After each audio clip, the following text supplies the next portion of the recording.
부쌤의 거꾸로 현세변, 현대 세계의 변화 그 13번째 제 13강 시작하겠습니다. 이번 시간에는 민족주의의 등장과 변질이라는 주제로 서유럽 사회에서 민족주의가 등장하고 그리고 19세기 18세기 후반에 출현해서 19세기 후반에부터 이제 제국주의적인 성격을 띠면서 변질되어가는 과정에 대해서 말을 해보고 이념 이런 민족주의라고 하는 이념의 등장과 변화 과정이 똑같진 않고 각 나라가 처한 상황과 관련지어 좀 달라졌다라는 것을 한번 확인해 볼 수 있겠습니다. 그리고 오늘날 우리가 또 참고해야 될 시사점은 무엇인지 생각해 보는 그런 수업 시간이 되었으면 좋겠습니다. 민족주의라는 것은 민족을 최우선으로 하는 거죠. 민족의 독립과 발전 그리고 민족의 통일 등을 최고의 가치로 삼는 사상을 민족주의라고 합니다. 당시 지식인들은 개인이 타인에게 양도할 수 없는 자유의 권리가 있듯이 민족 역시 타 민족의 간섭을 받지 않고 독립적으로 정치를 할 수 있는 자연적인 권리가 있다고 생각했던 것이죠. 18세기 후반 사회 변혁 과정에서 출현해서 19세기 중엽까지 서유럽 사회에 우선적으로 전파가 됩니다. 19세기 전반에는 개인의 그러한 자유주의와 공존하며 사회를 주도했던 게 자유주의와 민족주의였습니다. 19세기 후반에 이르러서 민족주의는 이제 소유럽을 거쳐 동유럽으로까지 확산되고 20세기 초에는 아시아, 아프리카까지 전파가 됩니다. 이런 부분은 이제 그 서구 유럽, 서유럽의 제국주의적 침략이 본격화되면서 거기에 대해서 이제 반대하는 저항하는 모습으로서 식민 지배를 당했던 나라들에서는 이제 민족주의가 번져가겠죠. 민족주의의 변질. 19세기 후반에 이르러서 민족주의는 다른 민족을 배제하고 인종을 구분하고 그리고 약소국을 침략하는 제국주의적인 성격으로 변질됩니다. 변질된 민족주의는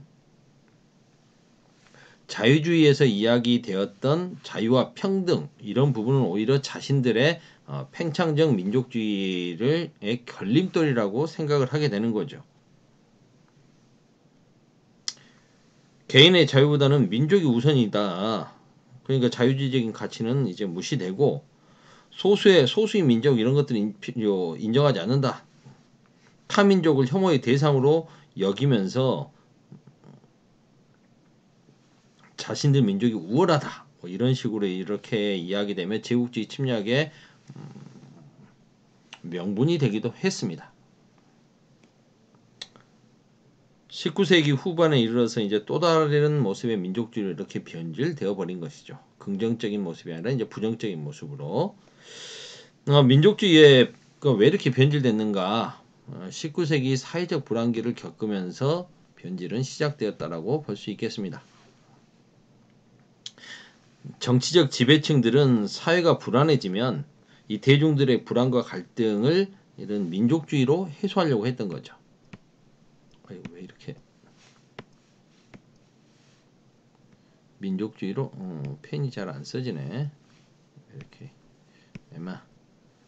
이제 좀 되는군요. 민족주의로 해소하려고 했습니다. 여러분들 이번 페이지에는 밑줄이 없죠? 선생님이 편집을 너무 급하게 했나 봐요. 밑줄을 제가 임의로 만들어 볼 테니까 이 정도가 핵심 키워드가 되겠구나 라는 걸 좀 알아주셨으면 좋겠습니다. 19세기 전반에 자유주의와 공존했다. 자유주의의 밑줄. 빈칸이라고 생각하고 답을 딱 써본다고 생각하십시오. 그러다가 이제 민족주의가 19세기 후반에 제국주의적인 성격으로 변질되었다. 제국주의의 밑줄. 그리고 이제 이 보수주의와 결합하면서 보수주의의 밑줄 외부로 팽창하려는 경향을 보였다. 이렇게 외부로 팽창하는 모습으로서의 민족주의로 변질이 되니까 당연히 집단 내 혹은 국가 간의 갈등을 유발하는 요인이 되겠죠. 여러분들 그 민족주의에 이런 거 들어보셨어요? 부흥민족주의와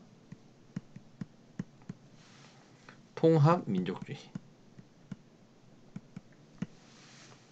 타 민족의 지배를 받는 민족이 독립하여 국가를 형성하려고 하면 이거는 걸 부흥민족주의라고 하죠. 우리 민족이 다시 부흥해야 된다. 우리가 일본의 식민 지배를 받는 상황에서 우리 민족이여 뭉치자 뭐 이렇게 하게 된다라면 이런 부분은 부흥민족주의라고 할 수 있겠죠. 반면 통합민족주의라고 하는 것은 하나의 국가 안에 다양한 사람들이 존재하는데 민족이 존재하는데 이들을 하나의 민족으로 통합하자는 운동입니다. 예를 들어서 지금 중국 같은 경우에 90% 이상이 한족이잖아요. 근데 이 사람들이 지금 요 중국 민족, 중화 민족, 중국 민족 이런 것들을 많이 이야기하면서 중국 안에 있는 150여 개의 소수 민족을 하나로 다 통합하려고 하겠죠. 이런 것들은 통합 민족주의라고 할 수 있겠죠. 부흥민족주의가 타민족으로부터 해방이라면 통합민족주의는 내부에 있는 소수민족을 좀 배척하면서 자기들 안에 하나로 모으려고 강제하는 거죠. 그러면서 만약에 거기에 동참하지 않으면 너희들은 중국 민족이 아니야, 중화민족이 아니야 라고 해버리면 오히려 소수를 배제하는 타민족 배척이 되어버립니다. 통합민족주의는 내적인 동화를 이룬 다음에 외부에 있는 민족을 통합하려는 외적 팽창으로 진행됩니다. 이렇게 되면 민족이 모든 것의 최우선이 되는 거죠. 개인의 자유와 인권은 설 자리가 없어집니다. 이렇게 되면 굉장히 이제 전체주의적인 모습까지 나타나게 되는 거죠. 우린 그런 모습을 많이 봤습니다.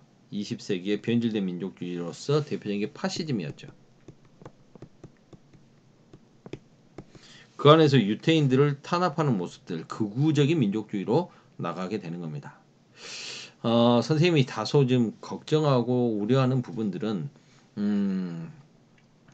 요즘 이렇게 좀 극우적인 민족주의가 동아시아에 굉장히 깊게 정치인들에 의해서 더 부추겨지고 있다는 거죠. 일본은 이미 극우적인 민족주의를 내세우는 애들 그 정치인들이 권력을 잡은 지 꽤 오래됐고요. 그러다 보니까 한국에 대한 배려나 이런 부분들은 없죠. 오히려 더욱더 한국을 무시하거나 자신들이 과거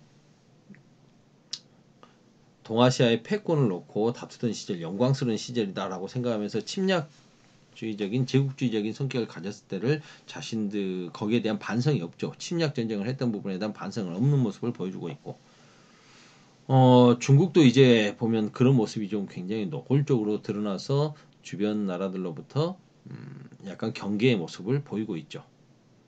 우리나라는 우리나라 안에서도 이제 그런 모습을 보이는 뭐 유튜버라든가 이런 사람들이 꽤 있습니다. 이런 극우적인 민족주의 모습은 종국에 가서는 굉장히 좀 안 좋은 모습으로 많이 나타날 수 있을 텐데 극단적으로는 군사적인 긴장이 좀 높아지면서 전쟁으로 치달을 수도 있고요. 2016년 영국의 브렉시트가 시작되고 Make America Great Again 다시 미국을 위대한 나라로 만듭시다 라는 구호로 트럼프가 당선이 되고 각 나라들이 지금 전 세계적으로 소득 불균형과 뭐 이런 민족주의 많이 힘들어지니까 오히려 이런 부분 때문에 이제 정치인들이 더욱더 민족주의를 강조하는 거죠. 이런 모습을 보여주고 있습니다. 뭐 요 내용이 간단해가지고 10분도 안 돼서 끝났네요. 일단 여기까지 하겠습니다. 나머지 이 부분에 대해서 오늘날의 좀 시사점은 수업 시간에 한번 토론을 해보도록 하겠습니다. 여기까지 할게요.